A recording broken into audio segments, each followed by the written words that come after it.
പൊന്നാനി പുളിക്കക്കടവ് തൂക്കുപാലം അറ്റകുറ്റപ്പണികൾക്ക് തിങ്കളാഴ്ച തുടക്കമാകും. എംഎൽഎയുടെ അധ്യക്ഷതയിൽ ചേർന്ന യോഗത്തിലാണ് തീരുമാനം.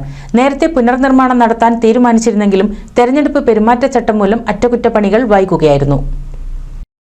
തകർച്ച പൂർണ്ണമായതോടെ കാൽനടയാത്ര പോലും ദുസ്സഹമായ പൊന്നാനി പുളിക്കക്കടവ് തൂക്കുപാലത്തിന്റെ അറ്റകുറ്റപ്പണികൾക്കാണ് തിങ്കളാഴ്ച തുടക്കമാവുന്നത്.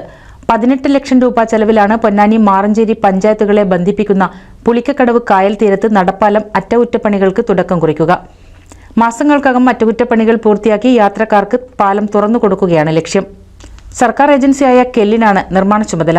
ഇതിനു മുന്നോടിയായി പി നന്ദകുമാർ എംഎൽഎയുടെ അധ്യക്ഷതയിൽ വിവിധ വകുപ്പ് തല ഉദ്യോഗസ്ഥരുടെ യോഗം പൊന്നാനി നഗരസഭാ കാര്യാലയത്തിൽ നടന്നു.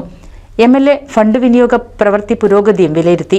പൊന്നാനി താലൂക്ക് ആശുപത്രി കെട്ടിട നിർമ്മാണത്തിന്റെ ടെൻഡർ നോട്ടീസ് 12-ന് പ്രസിദ്ധീകരിക്കും. ഇതിന്റെ സാങ്കേതികാനുമതി ലഭ്യമായി. പൊന്നാനി ബസ് സ്റ്റാൻഡ് നിർമ്മാണത്തിന് തിങ്കളാഴ്ച തുടക്കമാകും. നവംബറിൽ നിർമ്മാണം പൂർത്തീകരിക്കും. ഈ മാസം 18-ന് പുതുപ്പൊന്നാനി ആയുർവേദ ആശുപത്രി നിർമ്മാണം ആരംഭിക്കാനും യോഗത്തിൽ തീരുമാനമായി.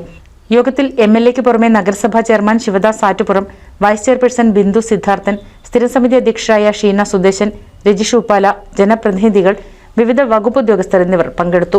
NCV news, Ponnani.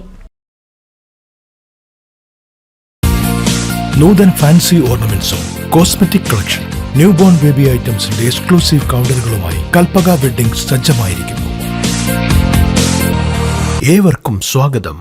Kalpaka weddings, Pattambi road, Kunnamkulam.